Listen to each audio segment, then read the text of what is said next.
Podcast de l'article de Rachid Boufous publié sur l'odj.ma. L'auteur a intitulé son article « Un sommet arabe pour rien ». Il commence son article ainsi. Le sommet de la Ligue arabe, prévu à Alger et qui a déjà été reporté une première fois l'année dernière, toujours en Algérie, risque de se tenir à minima si le Maroc n'y assiste pas, la plupart des pays arabes voulant le boycotter à cause de l'absence marocaine. Il faut savoir que l'Algérie a décidé de rompre unilatéralement ses relations avec le Maroc en 2021, sans motif apparent. Aujourd'hui, elle se trouve prise au piège d'une décision hâtive, qui aura de lourdes conséquences sur l'unité arabe, que l'Algérie, en perte de vitesse diplomatique à l'échelle internationale, cherche à incarner, en organisant ce sommet. L'auteur poursuit son article ainsi. À cet effet, le ministre algérien de la Justice, Abderrachid Tebbi, se rendra au Maroc afin d'inviter le royaume au prochain sommet de la Ligue arabe, prévu à Alger le 1er et 2 novembre 2022. Beaucoup de pays arabes ont exercé une forte pression sur l'Algérie pour inviter le Maroc à ce sommet, alors que nos voisins de l'Est tablaient sur un insolement de notre pays. L'émissaire algérien, qui sera dépêché à Rabat pour y apporter l'invitation officielle, tout ministre de la Justice qu'il est, reste une pointure de seconde catégorie, surtout dans le cas d'espèce. Il aurait été judicieux que le palais de Moradia envoie au moins son ministre des Affaires étrangères ou même son Premier ministre. Le Maroc n'est pas un pays de seconde catégorie et ne mérite pas une invitation au rabais. De plus, comment le Maroc pourrait-il assister à ce sommet arabe, alors que le pays hôte lui ferme les frontières et interdit son espace aérien aux avions marocains? Ce genre d'absurdité ne se voit malheureusement que chez les Arabes. L'auteur précise sa pensée ainsi. Il serait malvenu que le Maroc accepte cette invitation de l'Algérie, surtout dans les conditions actuelles, quelle que soit la pression des pays arabes, amis et frères, pour y assister, sans le rétablissement préalable des relations diplomatiques entre les deux pays. Accepter cette invitation, c'est accepter une tentative d'humiliation, de plus, de la part de l'Algérie, ce qui est inacceptable et ne sera sans doute pas accepté par le Maroc. Déjà que nous n'avons pas du tout accepté l'invitation du chef des mercenaires du Polisario par le président tunisien au dernier sommet économique Japon-Afrique, qui s'est tenu récemment à Tunis.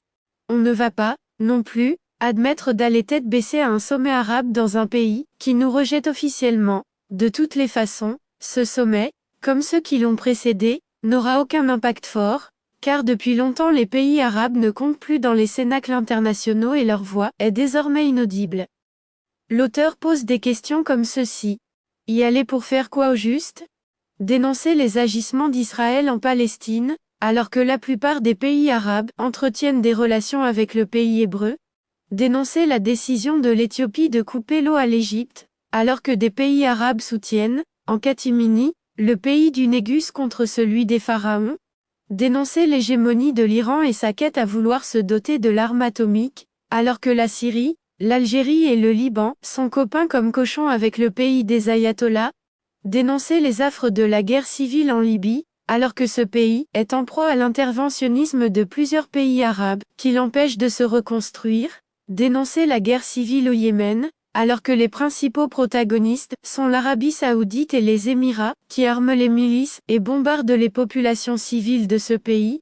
Dénoncer le soutien ouvert des Algériens aux séparatistes du Polisario au Sahara marocain, alors que ce pays est l'hôte du sommet? Aucune de ces questions ne sera franchement débattue et aucune décision ferme et courageuse ne sera prise au cours de ce sommet, qui finira ses travaux, si toutefois il se tient aux dates prévues, par un communiqué laconique et alambiqué, qui va nécessiter, comme à chaque fois, plus d'heures à sa rédaction, que la durée réelle du dit sommet arabe. Alors, face à cela, à quoi bon aller à un sommet, qui veut juste être utilisé par l'Algérie, pour se dire qu'elle a encore de la visibilité diplomatique, après ses échecs récents? De plus, la bouffe est vraiment dégueulasse chez les Algériens, qui risquent de servir à leurs hôtes, une fois de plus, des gâteaux gâteux. Les invités ont de fortes chances aussi de manquer d'eau, pour prendre leur douche ou même pour faire leurs ablutions. Alger, c'est Tirana du temps d'Enver Hoxha, il ne faut pas l'oublier. L'auteur conclut son article ainsi. Il serait donc judicieux de zapper ce sommet, stérile. Pas besoin, en plus, d'aggraver l'empreinte carbone par un déplacement inutile en avion, car ça sera, de toutes les façons, un sommet arabe pour rien. Rédigé par Rachid Boufous et lu par l'intelligence artificielle de l'ODJ Media.